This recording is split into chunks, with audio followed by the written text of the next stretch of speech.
Hello everyone, আসসালামু আলাইকুম। Welcome সবাইকে নতুন একটা ব্লগ দেখার জন্য। বিকালে বারান্দাতে চলে আসলাম। এর আগের দিনে আমি আর আমার মেয়ে মিলে আমসত্ত্ব উঠায় দুজন মিলে খেয়েছি, আর বাকি আমসত্ত্বগুলো তো ছিল, তো এগুলো সুন্দর করে আমি কেটে কেটে পিচ করে রাখতেছি। আনাবিয়া অনেক পছন্দ করে দোকানে যে ম্যাঙ্গো বারগুলো পাওয়া যায়, তার অনেক পছন্দ। এই জন্যই তার জন্য আমি একদম ছোট ছোট পিচ করে কেটে বক্সে করে রেখে দিব, যাতে ও অনেক দিন ধরে খেতে পারে। আর এই আমসত্ত্বগুলো একদম ম্যাঙ্গো বারের মতনই খেতে লাগে, আর বাচ্চারা তো অনেক পছন্দ করে, সেই সাথে বড়দেরও অনেক ভালো লাগে। আমার তো ভীষণ ভালো লাগে। তো এগুলো আমি একদমই ছোট ছোট পিস করে কেটে রেখে দিব, যাতে সে যখনই আমার কাছে চাই তাকে আমি দিতে পারি। কাজগুলো কমপ্লিট করে তারপর মনে হলো বিকালে একটা কোনো নাস্তা তৈরি করা যাক, যেহেতু আনাবিও খাবে সাথে আমরাও খাবো। তো ওইভাবে আমি ভাবলাম যে কোনো একটা স্ন্যাক্স তৈরি করা যাক। আজকে ভাবলাম যে চিকেন বল তৈরি করব। এটা বাচ্চারাও খেতে অনেক পছন্দ করে, সেই সাথে আমাদেরও খেতে খুবই ভালো লাগে। তো আগে থেকে আমি মাংস পিস পিস করে কেটে রেখে দিয়েছিলাম, একদম সলিড মাংস। আর এই চিকেন বল তৈরি করতে আর কি কি লাগে, এখানে কিছু পাউরুটির পিস লাগবে, 2 থেকে 3টা বা 4টা এরকম। তারপর একটু কাঁচা মরিচ লাগবে, এই যে জাস্ট একটাই আমি দিয়েছি কুচি কুচি করে কেটে।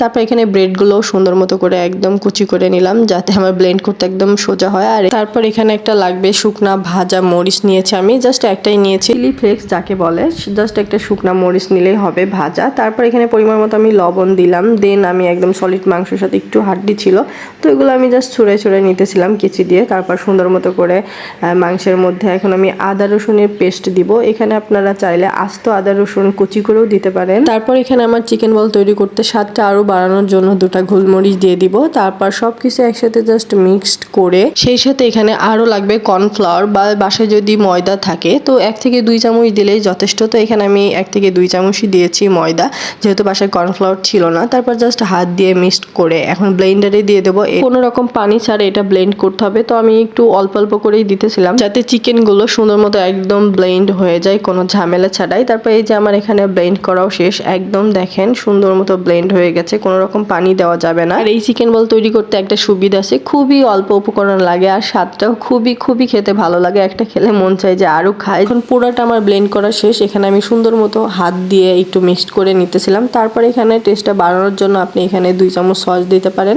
এখানে আমি টমেটো সস দিতেছিলাম। সবকিছু ভালো করে একদম মিক্সড করে নিতেছিলাম।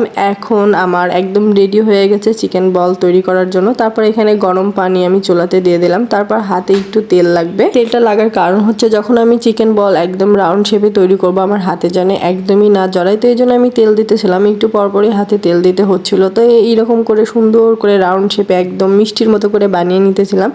তারপর এই যে অলমোস্ট আমার বানানো এখানে শেষ, অনেকগুলো হয়েছে বেশ। তারপর যে পাতিল আমি পানি গরম করতে দিয়েছিলাম, এর মধ্যে একদম ফুটান্ত পানির মধ্যে একটা একটা করে এখানে ছেড়ে দিতে হবে সব চিকেন বলগুলো। এখানে আমি চিকেন বলগুলো একদম ফুটান্ত পানির মধ্যে একটা একটা করে দিতেছিলাম। আর তারপর এই টোটাল সিদ্ধ হইতে আমার সময় লাগবে এখানে 10 মিনিট। 8 থেকে 10 মিনিট হলেই আমার চিকেন বল একদম রেডি হয়ে যাবে। তো এই সময়টা আমি 10 মিনিট বারান্দাতে এসে পার করলাম, এখানে দাঁড়িয়ে দাঁড়িয়ে ভিউ দেখতেছিলাম। তারপর অলমোস্ট আমার এই যে একদম সিদ্ধ হয়ে গেছে চিকেন বলগুলো সুন্দর মতো। আর এখানে দেখেন চিকেন বলগুলো একদম গরম পানির মধ্যে দেওয়ার কারণে একটু ফুলে ফুলে গেছে, মানে একটু বড় হয়ে গেছে সাইজে। তারপর এখানে বলগুলো ফ্রাই করার জন্য আমি একদম রেডি। এখানে একটা ফ্রাই প্যান নিয়ে নিলাম। তারপর অল্প একটু তেল দিয়েছি। এটাতে দেখি যে বেশি তেল টানে না, তো অল্প তেলই লাগবে। তো অল্প তেলে আমি এটা ভেজে নেব সুন্দর মতো করে। তো সবগুলো একটা একটা করে এখানে ছেড়ে দিতেছিলাম। তারপর জাস্ট 5 থেকে 6 মিনিট এরকম একটা সময়ে আমি জাস্ট চিকেনগুলো একটু লাল হলেই নামিয়ে নেব। এখানে আমি একটু বেশি ভাজবো না, বেশি ভাজলে কি হয় যে উপরের যে অংশটা থাকে একটু শক্ত হয়ে যায়। তো অল্প ভাজলে আমার মনে হয় টেস্টটা আরো বেশি ভালো হয়। খুবই অল্প সময় লাগে এই চিকেন বলগুলো তৈরি করতে। এখন দেখেন সুন্দর একটা কালার চলে আসছে, এটা চলে আসছে মানে আমার চিকেন বল একদম রেডি। সবগুলো এখন উঠানোর পালা। অলমোস্ট আমার চিকেন একদম রেডি হয়ে গেছে এখানে। তারপর দেখেন কালারগুলো এত ভালো লাগছে দেখতে, আর এগুলো খেতেও খুবই ভালো লাগবে। বিকালের নাস্তা হিসাবে খুবই অল্প সময়ের মধ্যে ঝটপট ভাবে আপনি চাইলে আপনাদের জন্য বা বাচ্চার জন্য তৈরি করে ফেলতে পারেন। এখানে আমি একটু খেয়ে দেখতেছিলাম। যাই হোক, আজকের ব্লগ এখানেই শেষ করলাম। সবাই ভালো থাকবেন, সুস্থ থাকবেন। আল্লাহ হাফেজ, আসসালামু আলাইকুম।